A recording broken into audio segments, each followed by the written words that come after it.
আসসালামু আলাইকুম ভিউয়ার্স। সবকিছু তো আপনারা দেখতেছেন। আমাদের বাংলাদেশের কিছু কিছু জায়গায় বন্যার পানির নিচে তল হয়ে গেছে ঘরবাড়ি। সবচেয়ে বেশি দুর্ভোগে পড়েছে ফেনী, নোয়াখালী, কুমিল্লা, চট্টগ্রাম। ওই জায়গার মানুষগুলোর এত কষ্ট হচ্ছে, আর সেই কষ্টের মানুষগুলোর পাশে দাঁড়িয়েছে আমাদের বাংলাদেশের সেনাবাহিনী, সোনার ছেলেরা। এই বাংলাদেশের সেনাবাহিনী যদি না থাকতো তাহলে আমাদের বাংলাদেশ অনেক ডাউন হয়ে যেত এবং অনেক ক্ষতি হয়ে যেত। তাই আমি মনে করি আমাদের বাংলাদেশের সেনাবাহিনীর মতন আর কোনো রাষ্ট্রের সেনাবাহিনী এরকম নয়। তো আমাদের বাংলাদেশের সেনাবাহিনী অনেক ধৈর্য আছে, তারপর জনগণের প্রতি অনেক আস্থা আছে, জনগণের প্রতি অনেক ভালোবাসা আছে। তাই আমি বাংলাদেশের সেনাবাহিনীর কাছে কৃতজ্ঞ। আমি বাংলাদেশের সেনাবাহিনীকে বারবার স্যালুট জানাই।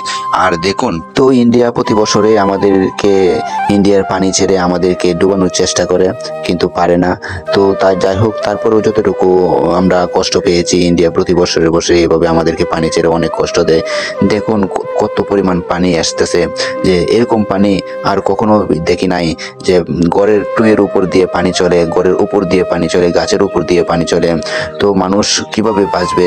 অনেক মানুষও তো নিহত হয়ে, অনেক মানুষ নিখোঁজ হয়ে গেছে। তো ইন্ডিয়া প্রতি বছরে আমাদেরকে এরকম একটা বাংলাদেশের ক্ষতি করার চেষ্টা করে। তো ভাই কি বলবো বলেন, ওই ক্ষতিগুলো তো অবশ্যই সরকার দেখতেছে।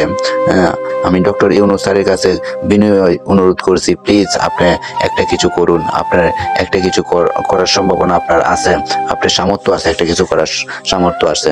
তাই এই ইন্ডিয়ার পানি যাতে বাংলাদেশে না আসতে পারে, সেটার জন্য অবশ্যই আপনি একটা উপায় বের করবেন।